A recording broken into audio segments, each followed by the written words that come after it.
ئایا هاوکێشە دژە کوردەکەی تۆمباراگ لە ناوچەکەدا بەرەو شکست دەچێت؟ چی شەڕە مەترسیدارەکەی تورکیا و ئیسرائیل نزیکتر کردەوە؟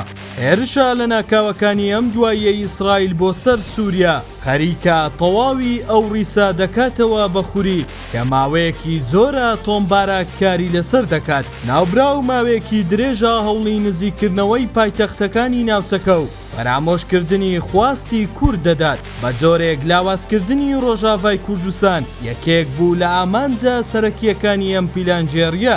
ڕۆژەکە چی بوو؟ ڕۆژەکەی باراگ لەسەر ئەوە داڕێژرا بوو کە ئەنقەرە، دیمەشق، بەغدا و تەل ئەبیب لەسەر بنەمای بەرژەوەندی هاوبەش ڕێک بکەون. بەڵام هێرشەکەی سوپای ئیسرائیل بۆ سەر پێگەیەکی تورکیا لە فڕۆکەخانەیەکی سەربازی تەواوی هاوکێشەکانی هێناوە خانەی سەرەتا.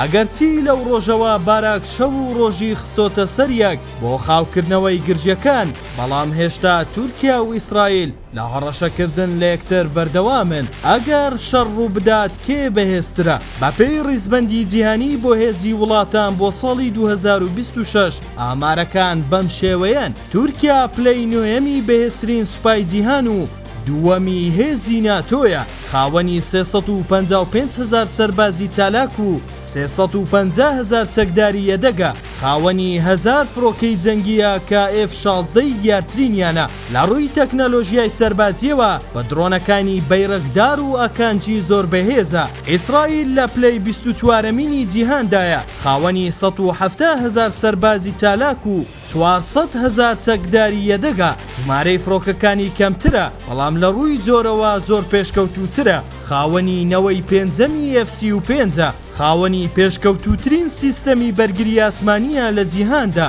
ئەگەرچی تورکیا ئەندامی ناتۆیە، بەڵام پێناچێت لە شەڕێکی ئەگەردا لەگەڵ ئیسرائیل هیچ یارمەتیەک بکرێت. هۆکارەکان زۆرن. یەکەم، ئەمریکا و یۆنان ئەندامی ناتۆن زۆر لە ئیسرائیلەوە نزیکن و یۆنان نەیاری سەرسەختی تورکیایە. دووەم، وڵاتانی وەک سعودیا و پاکستان سەرڕای هاوپەیمانیان لەگەڵ تورکیا، بەڵام ئامادەنین لە چوارچێوەی هاوپەیمانی مەککەدا شەڕ بۆ تورکیادا بکەن. ئەنجام ئەم دۆخە نوێی تورکیای خستۆتە بەردەم تاقیکردنەوەیەکی سەخت و وای کردووە زاتی شەڕ نەکات. لەگەڵ ئەوەشدا ئیسرائیل هەوڵی لە قالبدانی دەدات دۆخەکە با بڕوای چاودێران دەرفەتێکی نوێیە بۆ ئەوەی هاوکێشەکان بەو ئاراستەیە نەڕۆن کە نەیارانی کوردیان ڕشت بوو.